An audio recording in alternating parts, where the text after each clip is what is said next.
আল্লাহর হাবিব বললেন, ইদা ওয়ালিদা লিররাজুলি ইবনাতান, যখনই কোনো ঘরের মধ্যে কন্যা সন্তানের জন্ম হয়, তখনই সেই ঘরের মধ্যে আল্লাহ তার রহমতের ফেরেশতা পাঠিয়ে দেন। রহমতের ফেরেশতা এসে ওই ঘরবাসী সবাইকে সালাম দেয়।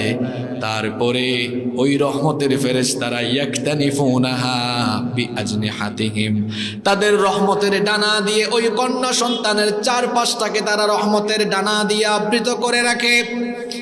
আর ওই কন্যা সন্তানের মাথায় হাত বুলিয়ে বলতে থাকে, একটা দুর্বল বস্তু থেকে আরেকটা দুর্বল জিনিসের জন্ম হয়েছে। এই কন্যা সন্তানকে যারা এই কন্যা সন্তানকে যারা আদর স্নেহ ভালোবাসা মায়া মমতা দিয়ে লালন পালন করবে, আল কাইয়িম মুআনুন ইলা ইয়াউমিল কিয়ামা, কিয়ামত পর্যন্ত আল্লাহর সাহায্য তাদের উপর আসতে থাকবে। তাহলে বলেন তো, ইসলাম নারীর মর্যাদা কম দিয়েছে না বেশি দিয়েছে? কিরকম নারীর মর্যাদা দিল? কোরআন নাজিল হওয়ার আগে সেই যুগে নারীদেরকে সম্পদের অধিকার থেকে বঞ্চিত করা হতো। বিয়ে শাদী ছাড়াই নারীদেরকে ভোগ করা হতো। বাজারে যেভাবে মাছ মাংস তরকারি কেনা বেচা হয়, সেই যুগে নারীদেরকে সেভাবে কেনা বেচা করা হতো। সামাজিক কোনো মর্যাদা ছিল না, নারীর কোনো ইজ্জত ছিল না। সেখানে ইসলাম নারীর অধিকার কেমনে প্রতিষ্ঠা করলো?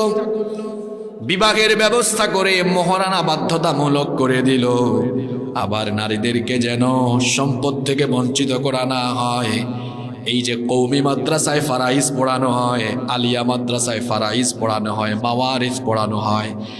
আবার যারা বিশ্ববিদ্যালয়ে এলএলবি নিয়ে পড়াশোনা করে, মুসলিম ল তাদেরকে পড়ানো হয়। ল অফ ইনহেরিটেন্স, উত্তরাধিকার আইন, যেটাকে আরবিতে বলা হয় ইলমুল মাওয়ারিস। উত্তরাধিকারদের মধ্যে সম্পদ কিভাবে বন্টন হবে, মৃত ব্যক্তির রেখে যাওয়া সম্পদ কিভাবে ভাগ বাটোয়ারা হবে, এর সুস্পষ্ট বর্ণনা কোরআন এবং হাদিসে আছে না নাই? কিন্তু আমাদের সমাজে দেখা যায় তার প্রয়োগ নাই। বাবা শুধু ছেলেকে দেয়, মেয়েকে দেয় না। যেই বাবা মেয়েকে সম্পদ থেকে বঞ্চিত করবে, কিয়ামতের দিন তার সমস্ত আমল বাতিল হয়ে ওই বাবা জালিমের কাতারে আল্লাহর সামনে দাঁড়াবে। তাহলে বলেন তো, ইসলাম সম্পদের ক্ষেত্রে নারীর অধিকার দিয়েছে কি দেয় নাই? সব জায়গায় দিয়েছে। কিছু মানুষ আছে, মেয়ে সন্তান জন্ম নিলে কপাল কালো হয়ে যায়, বউকে দোষারোপ করে তুমি খালি মেয়ে জন্ম দাও। অথচ আধুনিক বিজ্ঞান বলছে সন্তান ছেলে হবে না মেয়ে হবে, এটা শুধু স্ত্রীর উপর ডিপেন্ড করে না। এই যে ক্রোমোজোম নিয়ে যাদের পড়াশোনা আছে তারা জানেন, একটা সন্তান যখন জন্ম হয়, পুরুষের ক্রোমোজোম, মহিলাদের ক্রোমোজোম, XY এর ব্যাপার সেপার আছে, এটা লম্বা আলোচনা। কিভাবে করে সন্তান জন্ম নিবে এটা তো আল্লাহর সিদ্ধান্ত, কিন্তু একটা নারী কেবল তার উপরে বিষয়টা ডিপেন্ড করে না। আর কন্যা সন্তান জন্ম নিলে চেহারাকে কালো বানানো যাবে না। আমার নবীকে আল্লাহ ছেলেও দিয়েছেন, মেয়েও দিয়েছেন, কিন্তু সবগুলা ছেলেকে আল্লাহ নিয়ে নিয়েছেন। তার কারণে কি আমার নবী মন খারাপ করেছেন নাকি?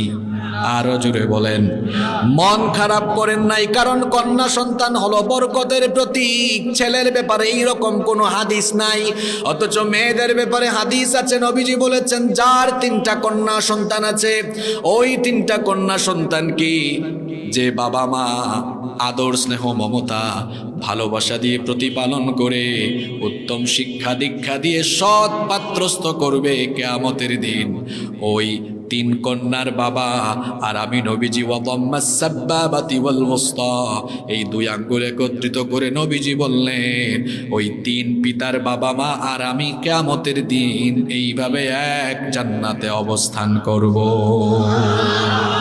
তাহলে বলেন তো, মেয়েদের অধিকার, নারীর অধিকার ইসলাম দিয়েছে নাকি দেয় নাই?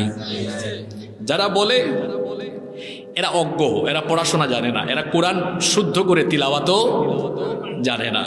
যদি জানতো, পড়তো, বুঝতো, এটা কিয়ামতের একটা আলামত। নবীজি বলেছেন, ইয়াতি আলান নাসি জামান ইয়াকসুরু ফীহিল কুররা, ওয়ায়ুকবাদুল ফুকাহা, কিয়ামতের আগে এমন এক জামানা আসবে কোরআন তেলাওয়াতকারীর সংখ্যা বাড়বে, কিন্তু কোরআন বুঝে এমন মানুষের সংখ্যা কমে যাবে। বর্তমানে কোরআন তেলাওয়াত জানে এমন মানুষের সংখ্যা বেশি, না কোরআন বুঝে তিলাওয়াত করলেই বুঝে এমন মানুষের সংখ্যা বেশি? আপনারা কি আমার কথা বুঝতে পারছেন? কাদের সংখ্যা বেশি? কোরআন তেলাওয়াতকারীর সংখ্যা বেশি। কোরআন বুঝে বুঝনেওয়ালা মানুষের সংখ্যা বড়। এটা কিয়ামতের একটা সাইন, কিয়ামতের একটা আলামত, কিয়ামতের একটা নিদর্শন। আমরা কোরআন বুঝি না বলে, কোরআনের সৌন্দর্য বুঝতে পারি না বলে আমরা শয়তানের ধোঁকায় কোরআনের বিরুদ্ধে চলে যাই, যার কারণে নিজের জীবনকে নিজেরাই আমরা জাহান্নামমুখী করে দিই। আল্লাহ আমাদেরকে হেফাজত করেন। তাহলে আমি বলছিলাম যে আয়াত তিলাওয়াত করেছি কোন সূরা? সূরাতু আন-নিসা। মহিলাদেরকে ইসলাম কত মর্যাদা দিল, তাদের নামে সূরা আছে।